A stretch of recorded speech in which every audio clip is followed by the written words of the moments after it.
The following will be a review of the Edit Pattern tool in CLO. The Edit Pattern tool is located in your 2D toolbar right here.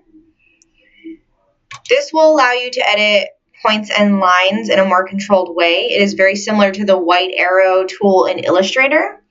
So to use this, you simply select that tool, and then you can select a point, move that.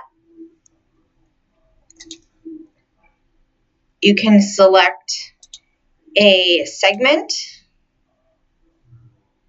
and move that freely. If you hold down Shift, you will be able to select multiple segments and move them simultaneously, as well as points.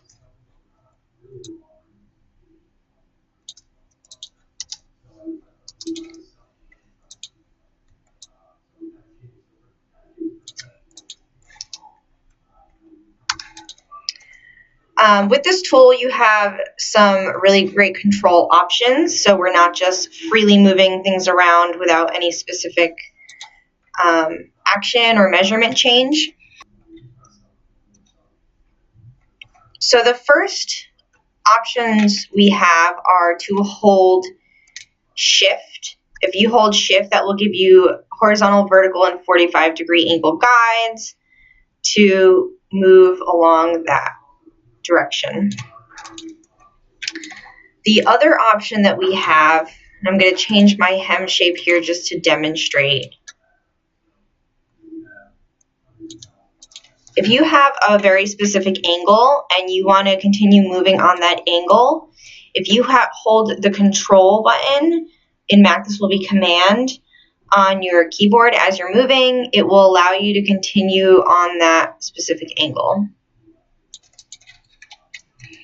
So here I can select this point, hold down Shift, select this second point, and grab Control, and I will be able to move them at the same time.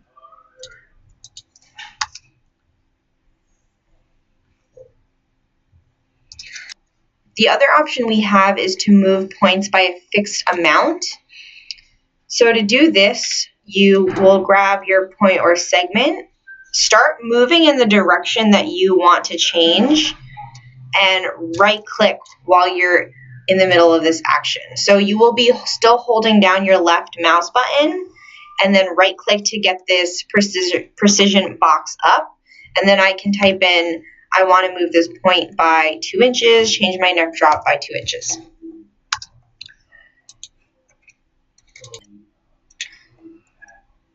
So that's the basics of the Edit Pattern tool and how it works. The next set of tools that you will want to use are the Edit Curvature and Edit Curve Point. These tools are very similar. The Edit Curvature just lets you kind of freely shape a curve in one direction. So here I can grab that segment, curve the front up and the back down. Okay, you can see that change and adjust to your pattern. We're going for a high-low here, so let's correct that. If you want a more varied shape to your curve, say an S-curve, you will want to use the Edit Curve Point. This will let you then continue to add curve points to shape a more varied curve. Now, curve points are orange, and you will only see them when you are on the Edit Curve Point tool. So when you're on the regular Edit Pattern tool, you will not see any of your curve points. If you want to edit them, you need to switch to the Edit Curve Point. Then you can go in, select that point that exists, or add new ones and move them around.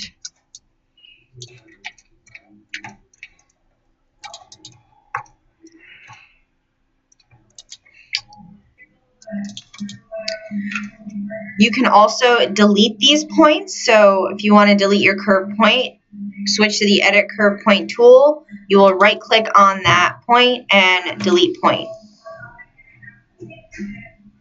You will also see the option to delete all curve points at once if you want to remove all of the shaping from your curve. So that concludes the review of our basic editing options. For more extensive tutorials, you can visit our website at clo3d.com.